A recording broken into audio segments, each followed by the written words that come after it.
ఋషికొండలో tourism ఆదాయానికి గండికొట్టి ప్రకృతి సంపదను కొల్లగొట్టి మళ్లీ అధికారంలోకి వస్తారన్న ఓవర్ కాన్ఫిడెన్స్ తో తాజ్ మహల్ ను తలదన్నే రాజమహల్ ను కట్టించారు అప్పటి సీఎం జగన్.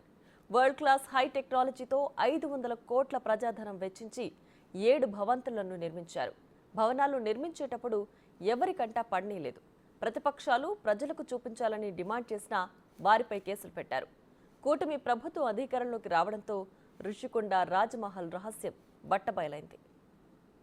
ఋషికొండ రహస్యాలు బద్దలయ్యాయి. నమ్మలేని నిజాలు వెలుగు చూశాయి. తాజ్ మహల్ ను తలదన్నే రాజభవనాలు బయటపడ్డాయి. విశాఖకు మణిహారంగా ఉండే ప్రకృతి సంపద అయిన ఋషికొండను తవ్వించేసి 60 ఎకరాలను చదును చేశారు. లాభాల్లో ఉన్న టూరిజం భవనాలు కూల్చేశారు. దాదాపు 10 ఎకరాల్లో తాజ్ మహల్ ను తలదన్నే 7 వరల్డ్ క్లాస్ రాజభవనాలు కట్టారు. ఇందుకోసం 500 కోట్ల ప్రజాధనాన్ని ఖర్చు చేశారు. భవనాల్లో అత్యంత ఆధునిక ఫర్నిచర్ ను వాడారు. ముట్టుకుంటే మాసిపోయే ఇంటీరియర్ ను అమర్చారు.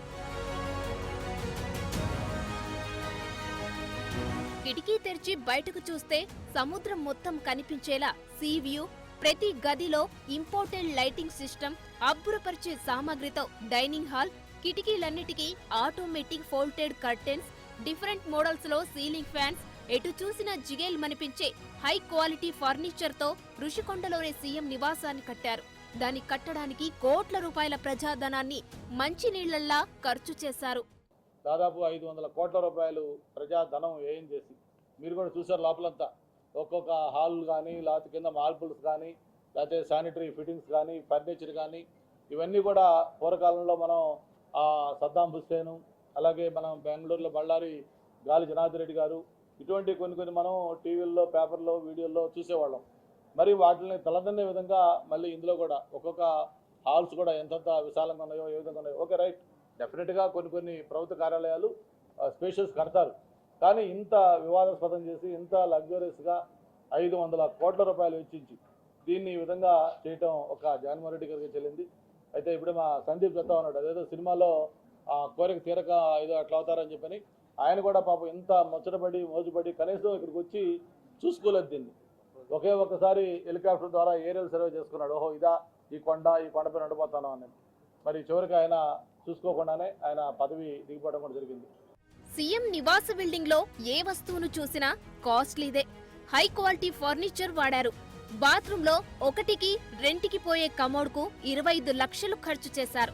స్నానం చేసే బాత్ టబ్ కు 35 లక్షలు వెచ్చించారు. ఒక సామాన్యుడి ఇంటి నిర్మాణానికి ప్రభుత్వం ఇచ్చేది 1,80,000 రూపాయలు. అంటే 20 మంది పేదల ఇళ్లకు అయ్యేంత ఖర్చు ఒక కమోడ్ కు వెచ్చించారు. అదంతా ఎవరి సొమ్ము? మనది కాదనేగా ఇష్టారీతిన ఖర్చు చేసింది. ఈ రాజకోట రహస్యం అనేది మేము ఇక్కడికి సుమారుగా మాకు 5 కిలోమీటర్ల దూరంలో ఉంటాం. అసలు ఆ గేట్ దగ్గరికి కూడా రానిచ్చేవారు. ఇది 5 సంవత్సరాలు ఒక మిడిల్ క్లాస్ ఫ్యామిలీ ఒక 5 సంవత్సరాల తాలూకు బడ్జెట్ అనమాట.